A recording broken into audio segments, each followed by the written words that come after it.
Hey, what's going on? It's Chris from Chris Drives Badly. Hope you're having a great day.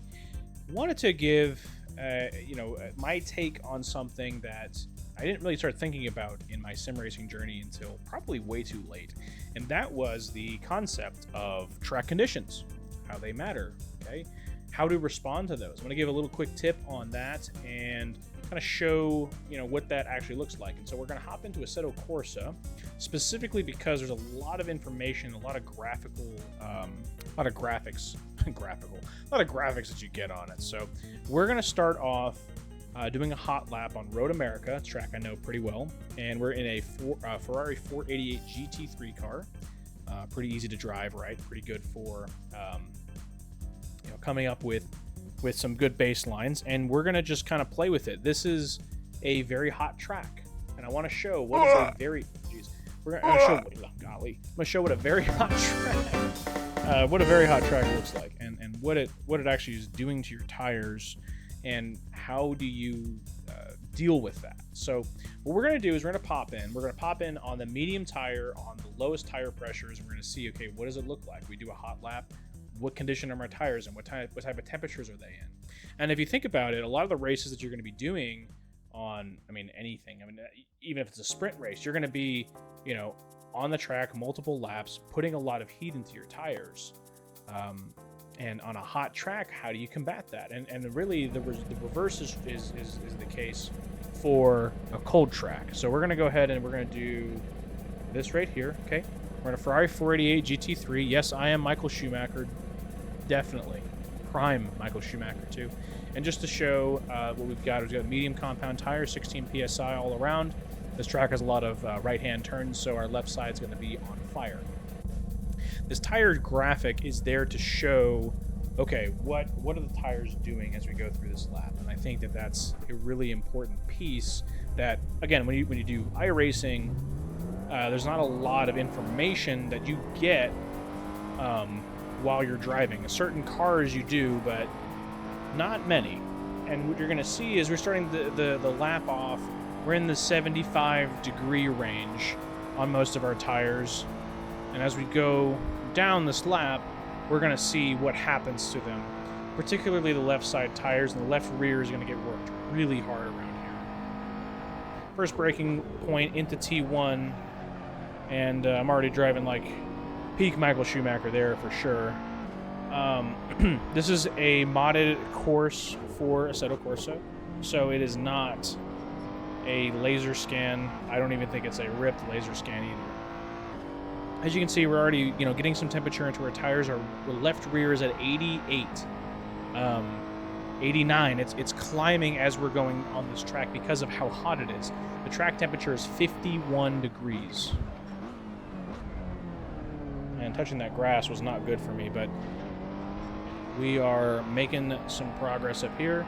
Brake at the one board, downshift before we crest the hill to not destabilize the car. Catch a nice slide. This is a flat corner.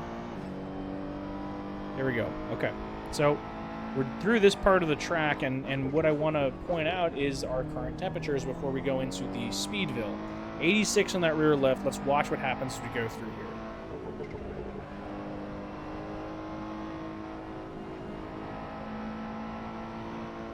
That's at 90, 91, 92 degrees, 93 degrees, 94. It's just getting hotter. 95 as we go through the kink, and the color's starting to change now. 97, 98. We're 99. We're getting over the operating window, and we're starting to crest into, very low grip territory.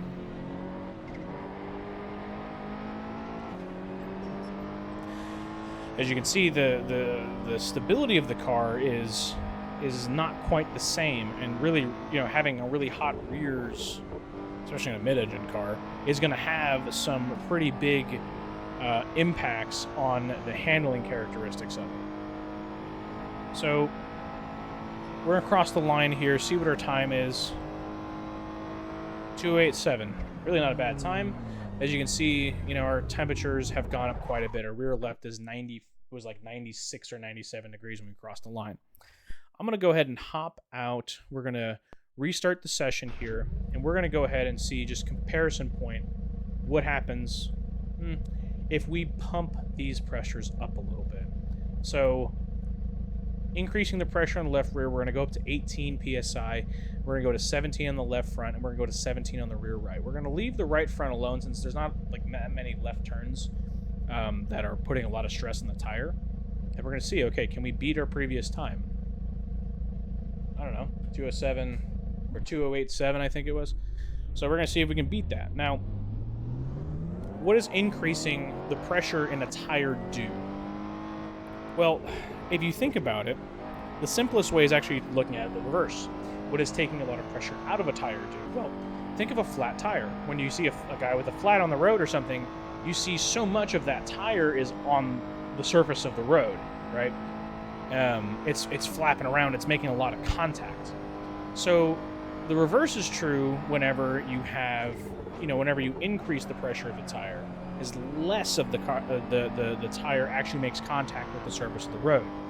Again, I'm talking, so I'm not going to be, as fast as I'm explaining a concept here. But the point is that when you air the tires up more, the tire gets straighter and taller, and less of it, and it gets thinner. So less of the contact patch is touching the surface of the road.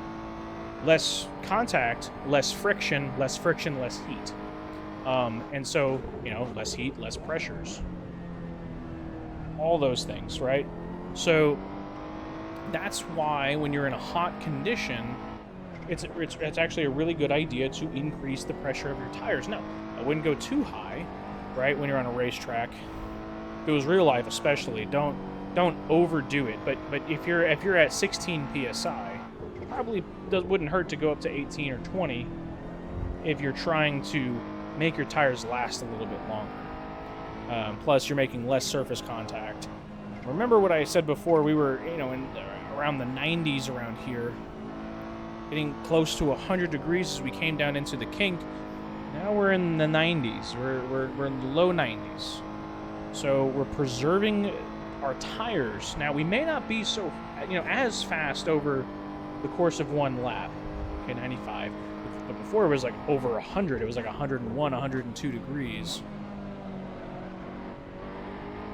And the car is a little bit more stable. It's turning in. It's cooperating a lot more, and that's because our tires are in the operating window. There we go. Late apex. I don't think we're beating this time. We might. I think it was 287, I believe. I don't think we're necessarily beating this time, but no, we beat it by a little bit. Okay, cool. So we did in fact beat the time. Now I want to show what happens.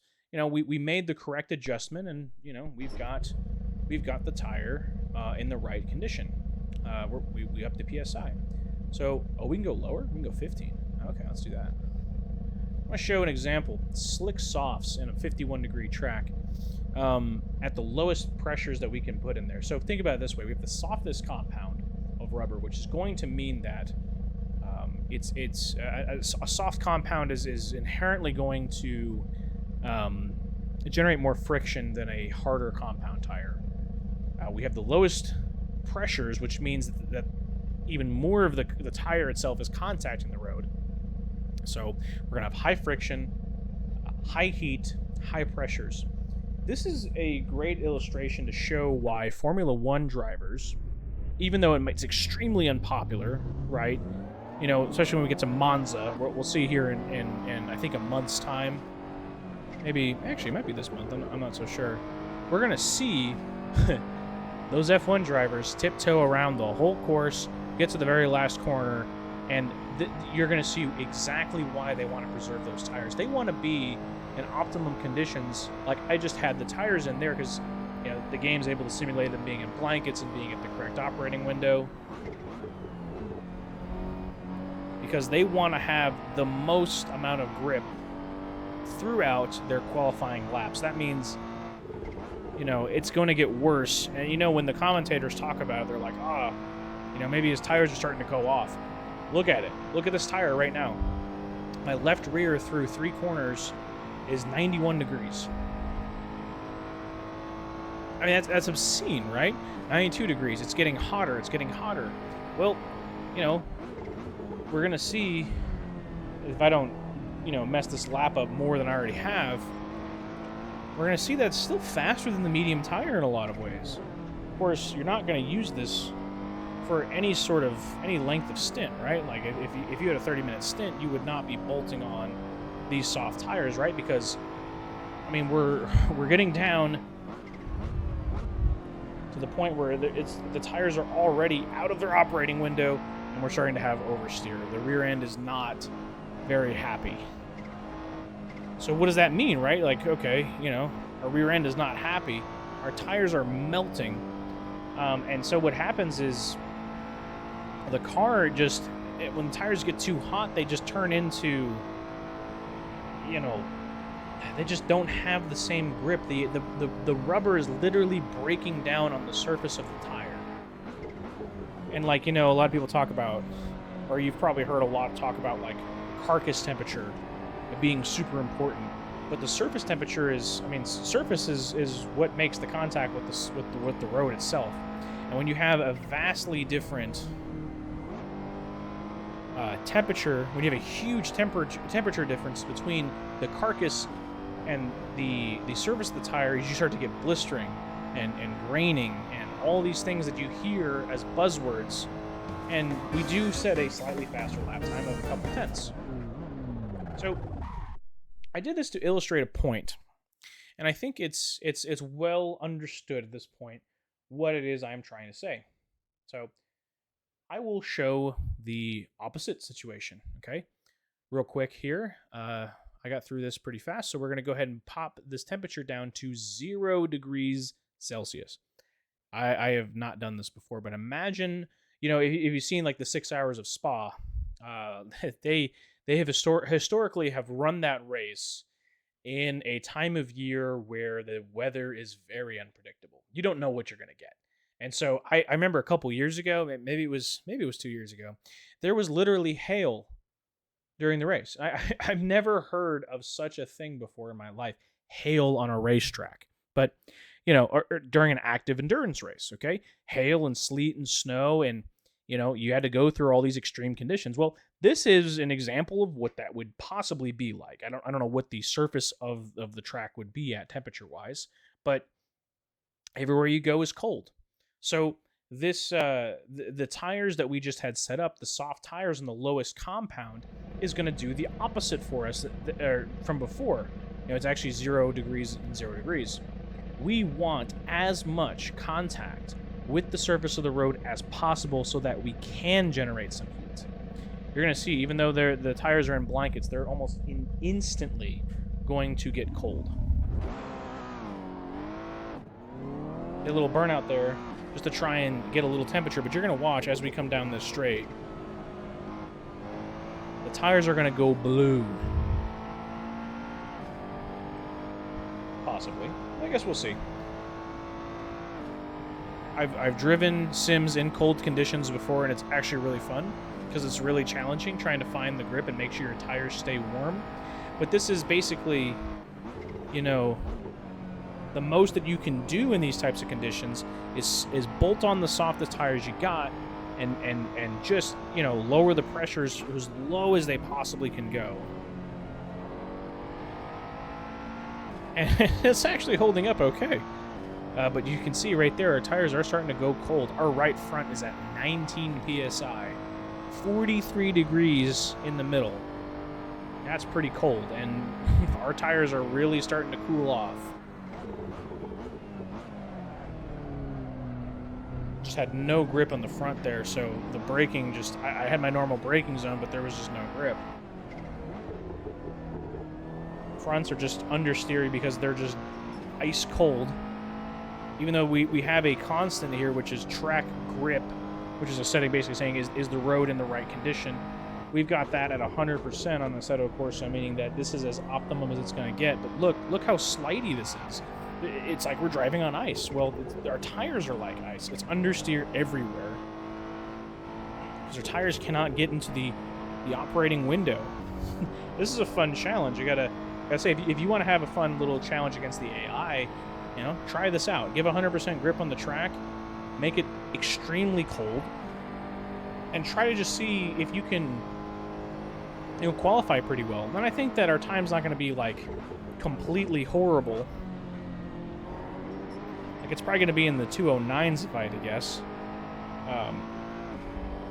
as opposed to that 208.5. I mean, like we just are just understeering everywhere.